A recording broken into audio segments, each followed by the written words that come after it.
At this time, I'd like to turn it over to Councilor Ross for a closing statement. Thank you. As part of my closing statement, I have a question for the four gentlemen who are in front of us. Mr. Gore, earlier you said that you believe that the decision that was made by the school department is the best decision for Mission Hill and the best decision for the city of Boston. After hearing the testimony for about an hour and 45 minutes, do you still believe that this is the best decision for Mission Hill and the best decision for the city of Boston, or would you change anything? Councilor Ross, I certainly appreciate. And I'm looking for an answer to the question. I will answer you, and I think that I want to recognize first of all the parents and staff who have testified in a sense of passion of this whole move. So I'm very grateful and appreciative of the feedback that I received.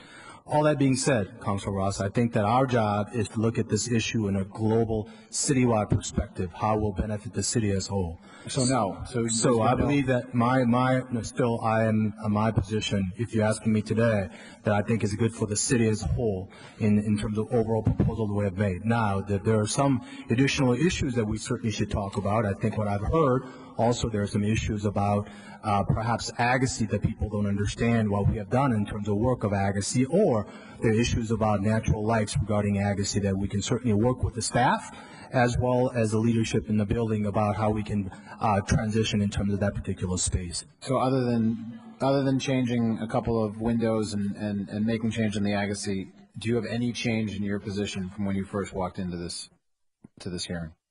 Well, Councilor Ross, I'm certainly very moved by all the testimony and sense of commitment and dedication that residents and others have testified here today.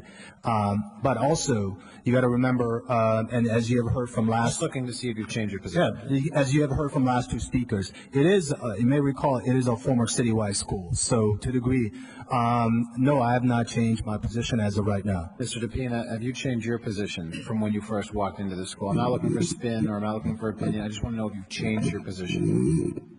I'll agree with Mr. Gore. What does that mean? No. You have not changed your position. Dr. Amara, have you changed your position since walking into this room? I don't think I can. You don't think you can what? I think I'm relatively new to this, but I also appreciate the parents and their role in this. I've seen the superintendent agonize over this and try to make the best decision possible.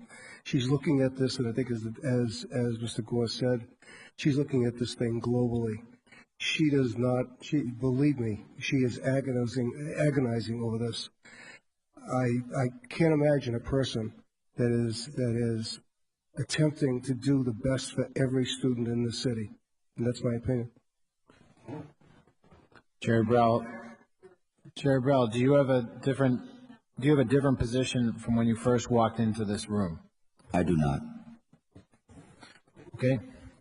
All I would have to say is I believe this decision, Mr. Chair, was made out of desperation because of a series of failed decisions that proved to be embarrassing to the school department.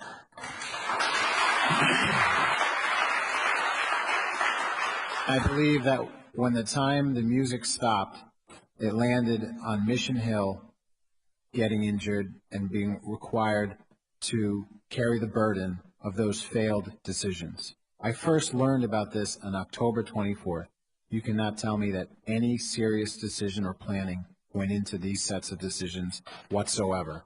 This was a knee-jerk reaction to a series of failed mistakes that took place prior, and the people who are the unfortunate beneficiaries of this bad decision are the people of the Mission Hill community and the Mission K-8.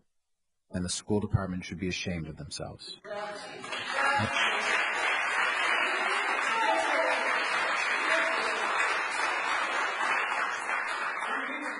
So I want to